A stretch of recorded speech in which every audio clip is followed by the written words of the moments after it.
Então, com a aula de hoje a gente vai encerrar o conteúdo de potenciação e radiação. Na próxima aula eu pretendo começar com equações de segundo grau.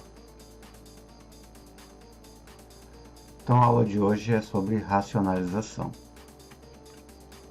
Eu tenho aqui alguns exemplos. Então, no tempo que eu fiz o ensino fundamental, o 9º ano, a minha professora dizia: é proibido deixar uma raiz na parte de baixo da fração. É proibido deixar uma raiz como denominador. Então foi passando os anos e eu fui aprendendo o porquê que eu não posso deixar aqui. Não é que seja proibido, é porque vai acontecer uma situação muito desagradável mais adiante que eu não vou poder resolver se eu deixar uma raiz quadrada na parte de baixo da minha fração. Por exemplo, eu escolhi alguns valores aqui para demonstrar.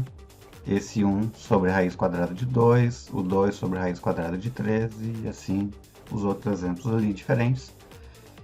Vai acontecer uma situação que eu não gostaria que tivesse uma raiz na parte de baixo, e não porque é proibido. Qual é a situação? Por exemplo, essas minhas raízes que eu tenho aqui embaixo, essas minhas raízes que eu tenho no denominador, eles são números irracionais.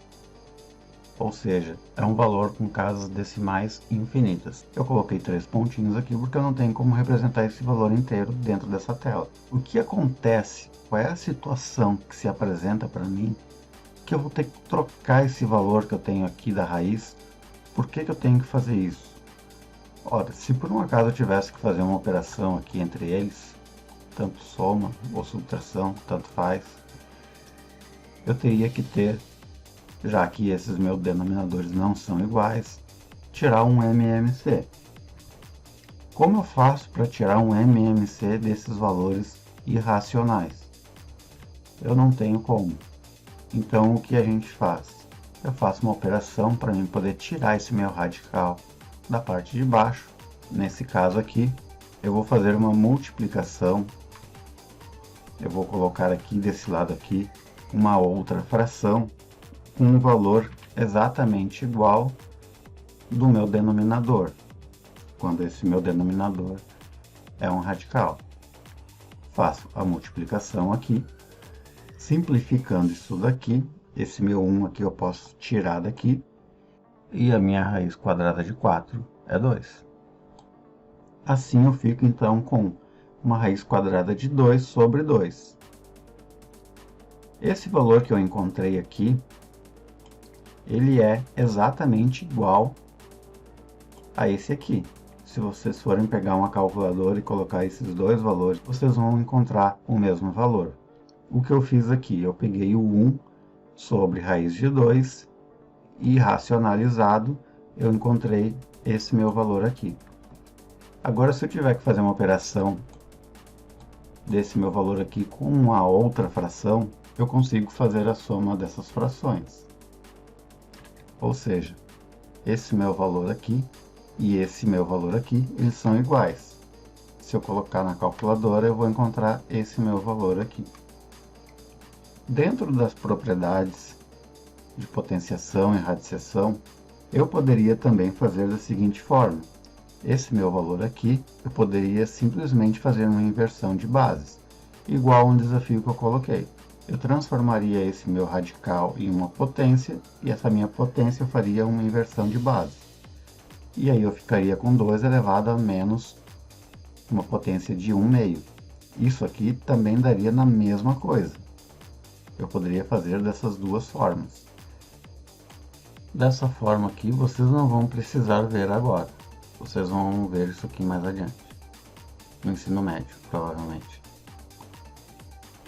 Na minha próxima demonstração, eu tenho 2 sobre raiz quadrada de 3.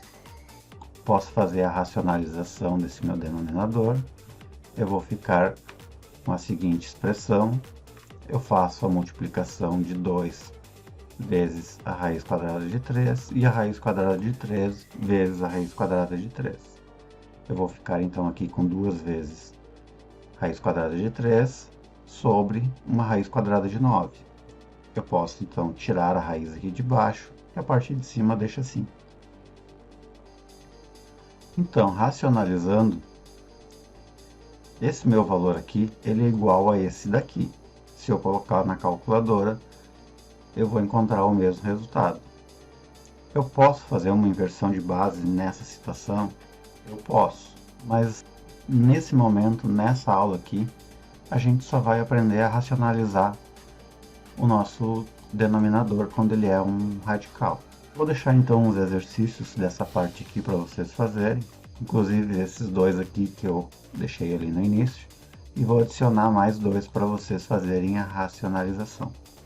No meu segundo exercício, eu quero que vocês transformem esses valores em notação científica. E no terceiro exercício, eu quero que vocês transformem a notação científica num número decimal. E com isso, na próxima aula eu faço a correção e a gente inicia equações de segundo grau.